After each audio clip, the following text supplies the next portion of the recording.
মাথা ব্যথার মানিকতলা, একটা ভোট যেতে না যেতেই আবার একটা ভোট বাংলার দুয়ারে। উপনির্বাচনের পালা এবার, আর তার মধ্যে মানিকতলা নিয়ে এই মুহূর্তে বঙ্গ রাজনীতিতে চর্চার শেষই নেই। বিশেষ করে এই কেন্দ্রে যখন খাস নজর খোদ মুখ্যমন্ত্রীর, তখন শোরগোল যে হবে তা তো আর বলার অপেক্ষা রাখে না।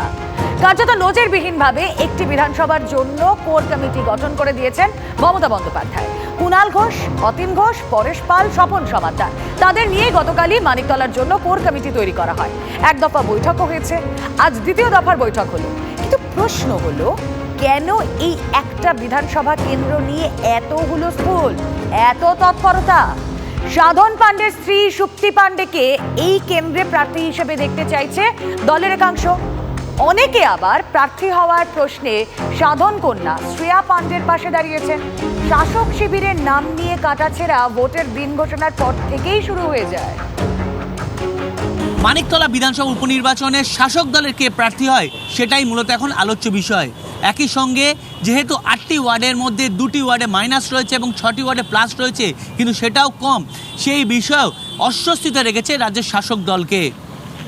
এই অবস্থায় তৃণমূলের সাংগঠনিক অবস্থা রদবদল করা বা সংগঠনকে আরও মজবুত করার ব্যাপারেই রীতিমতো সচেষ্ট স্থানীয় নেতৃত্ব।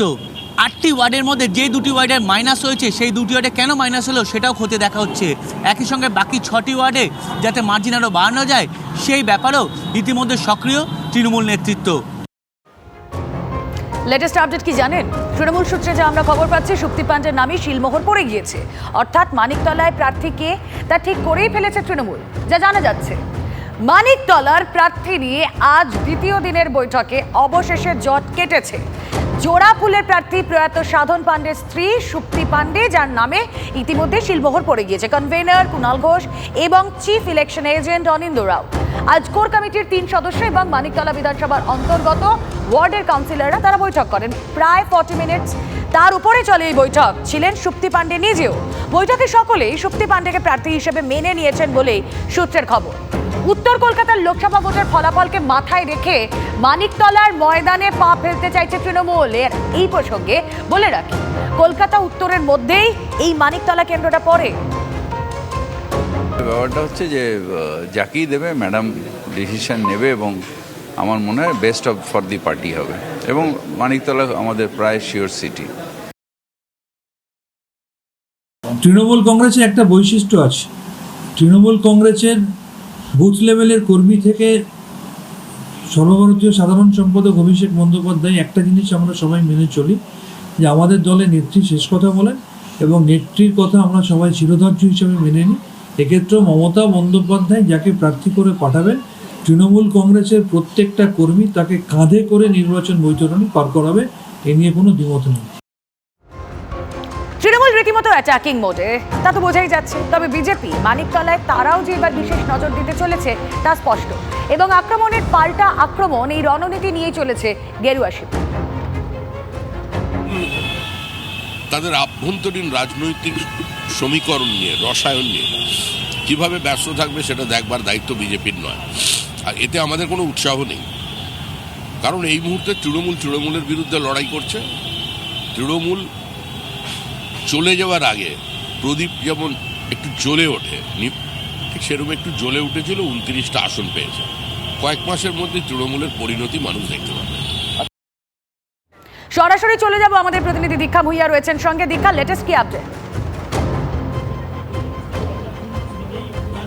দেখো, আমরা জেনেছিলাম যে গতকালই কুণাল ঘোষ, অতীন ঘোষ, পরেশ পাল এবং স্বপন সমাদ্দার এসেছিলেন মুখ্যমন্ত্রীর সঙ্গে বৈঠক করতে, এবং সেখানে মুখ্যমন্ত্রী 4 জনকে কোর কমিটি করে তৈরি করে দেন এবং সেখানে বলা হয় যে মানিকতলা বিধানসভার ক্যান্ডিডেট কে হবে সেটার জন্য তিনি আজকে দ্বিতীয় দফার বৈঠক করবেন। তার কারণ, মানিকতলা বিধানসভার জন্য নানা রকম নাম আসছিল। একটা নাম আসছিল সুপ্তি পাণ্ডে, প্রয়াত সাধন পাণ্ডের স্ত্রী, এবং পরবর্তীকালে সুপ্তি পাণ্ডের পাশাপাশি শ্রেয়া পাণ্ডে, সাধন পাণ্ডের মেয়ে। কিন্তু শ্রেয়া পাণ্ডের বিরুদ্ধে অনেকেরই ক্ষোভ ছিল, যে কারণে মুখ্যমন্ত্রী নিজে চাইছিলেন যে এটা নিয়ে সকলকে বসে তিনি আলোচনা করবেন। আর আজকে দ্বিতীয় দফার বৈঠক করলেন, যেখানে মুখ্যমন্ত্রী নিজেই বৈঠক পৌরোহিত্য করেন এবং সেখানে কোর কমিটির 3 জন এসেছিলেন, পরেশ পাল আসতে পারেননি অসুস্থতার কারণে।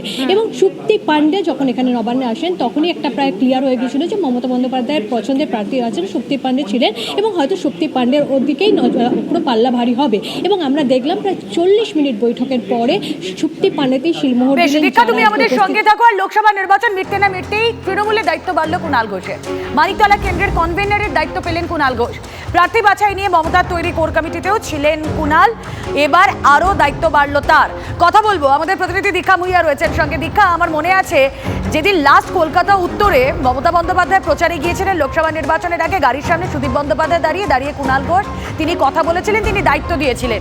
অর্থাৎ কোথাও গিয়ে যেই রেজাল্ট এসেছে তাতে ভালোভাবে পাশ করতে পেরেছেন কুণাল ঘোষ, তার জন্যই কি ফলস্বরূপ এই উপহার?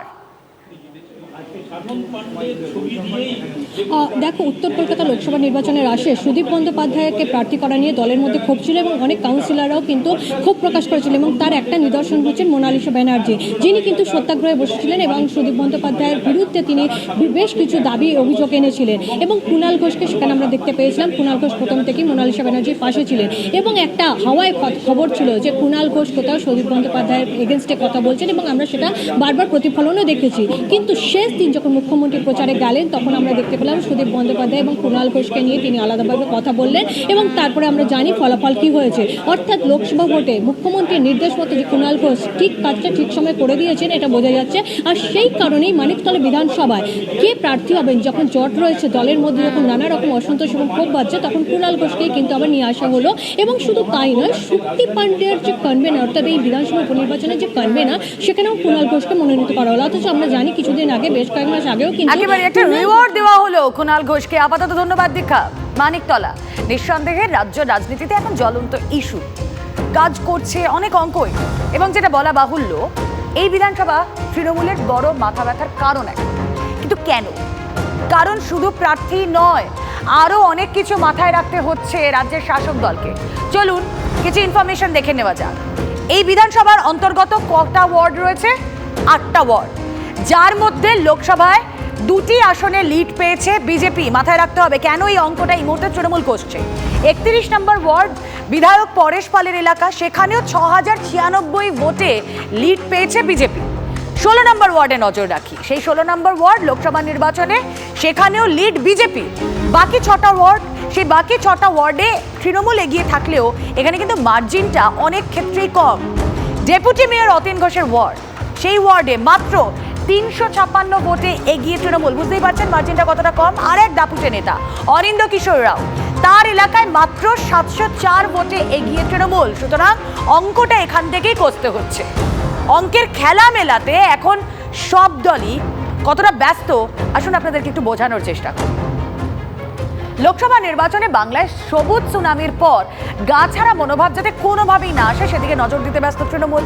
মানিকতলা আসন যাতে কোনোভাবে হাতছাড়া না হয় তা নিশ্চিত করতে খোদ তৎপর তৃণমূল সুপ্রিমো। অন্যদিকে এবার লোকসভা নির্বাচনে কলকাতা উত্তর আসনটি জিততেও যথেষ্ট বেগ পেতে হয়েছে শাসককে। মমতা বন্দ্যোপাধ্যায় নিজেও দাবি করেছেন তিনি একাধিকবার প্রচার না করলে ফল উল্টো হতেই পারত। সাধন পাণ্ডের মৃত্যুর পর মানিকতলা বিধানসভা কেন্দ্র বিধায়ক শূন্য ছিল। প্রায় 2 বছর পর অবশেষে উপনির্বাচন হচ্ছে। ইতিমধ্যে অনেকটাই স্পষ্ট যে প্রয়াত সাধন পাণ্ডের স্ত্রী সুপ্তি পাণ্ডে তিনিই প্রার্থী হবেন তৃণমূলের। গতকাল ভোট ঘোষণার পর সাধন কন্যা শ্রেয়া পাণ্ডে জানিয়েছেন দল যাকে প্রার্থী করবে তিনি তার হয়েই প্রচারে থাকবেন। কিন্তু প্রশ্ন হলো, সব হিসেব কি এত সহজে মিলে যাবে নাকি অন্য খেলা অপেক্ষা করছে কোথাও?